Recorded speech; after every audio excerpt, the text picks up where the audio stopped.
Fighting against injustice across Connecticut, Melissa in the Morning checks in with the Commission on Human Rights and Opportunities on WICC 600. So, according to estimates from Feeding America, more than 490,000 Connecticut residents struggle with hunger, and more than 131,000 of them are children, those are very daunting numbers to kind of grasp here in Connecticut. And sometimes it's hard for us to believe that this is a reality, but it is. And so this morning, we're going to be chatting with Michelle Keuler, and we're going to talk about food insecurity in Connecticut. Good morning, Michelle. Welcome back to the show. How are you? I'm good. Hi, Melissa. Good morning. So what does the commission sort of see right now? What is the snapshot you guys are seeing in Connecticut, and what are you working on to kind of tackle it?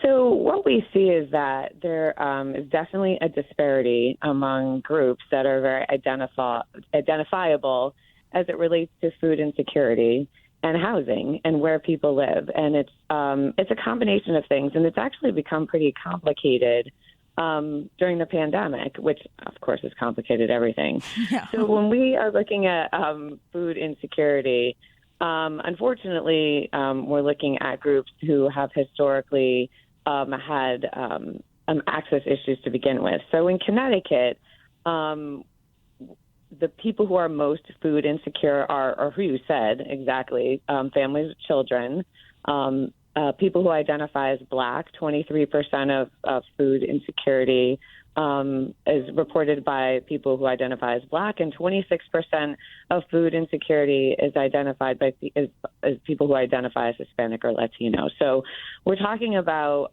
groups that predominantly live in cities, here in Connecticut at least, and who are really having access issues to food. And we're not talking about, I think when people think about food, we mean fresh, viable food, not, fast food or things that are easily accessible in a lot of neighborhoods. And that is part of the problem is some of these urban neighborhoods really lack access to food in grocery stores or in places where it's really good, sustainable food, or they lack access to just local gardens, things that could be grown in their community.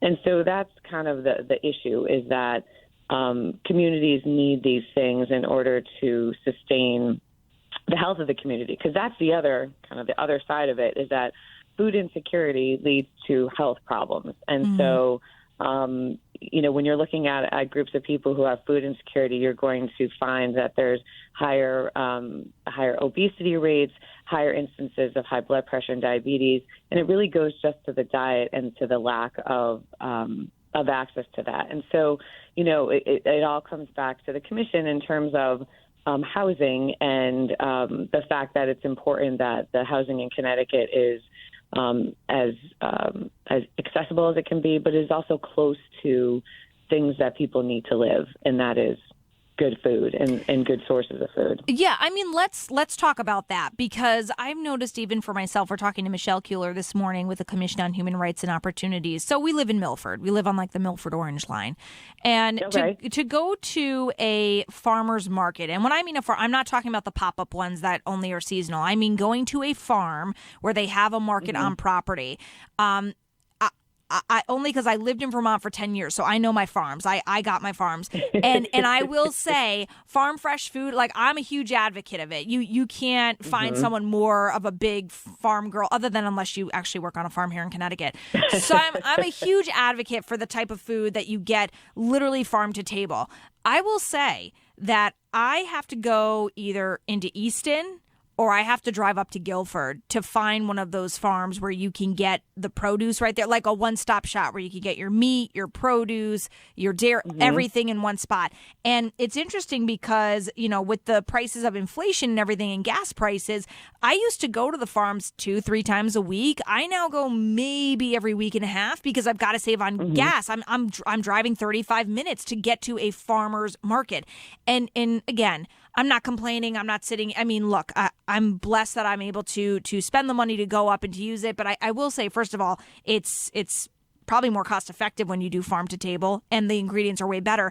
But just proximity alone is really, really challenging. Like, I find it to be a challenge, and I spend money just to get to these places.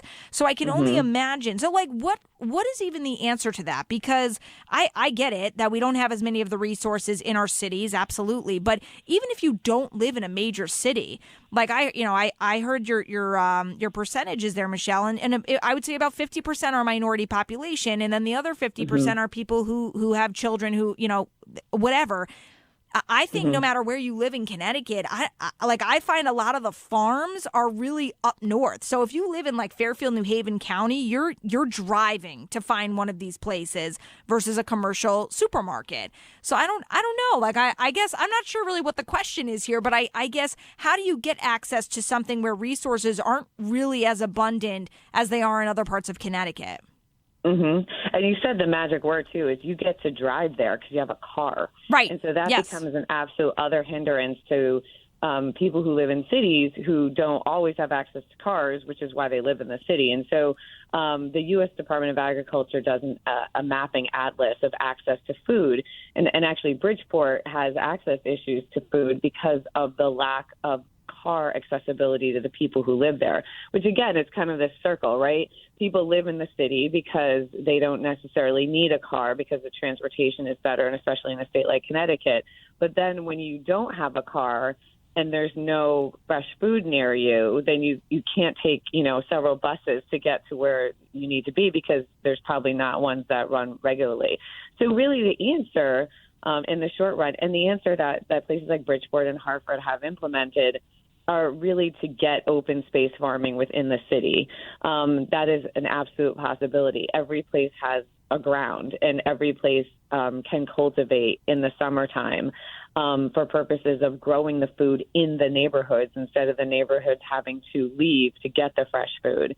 And so places like Knox Farm Foundation in Hartford and Bridgeport has the Food Policy Council that's been working with the Farmers Market Collaborative in order to grow the food where people are and then really market it and let people know that the food is there. And the other key, too, is to make it accessible in terms of what to do with it. I think a lot of people in their minds think, oh, well, broccoli. Like, I love broccoli, but that doesn't bring happiness to everyone's heart. And so there needs to be education and really ways that people can use the food to make it as tasty as something that might be faster and easier to get and more, gratifying, I guess, in that way because of its ease.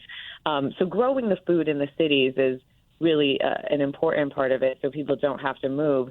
But then the other part of it, too, is just having more larger supermarkets within the cities that would hold all of those things.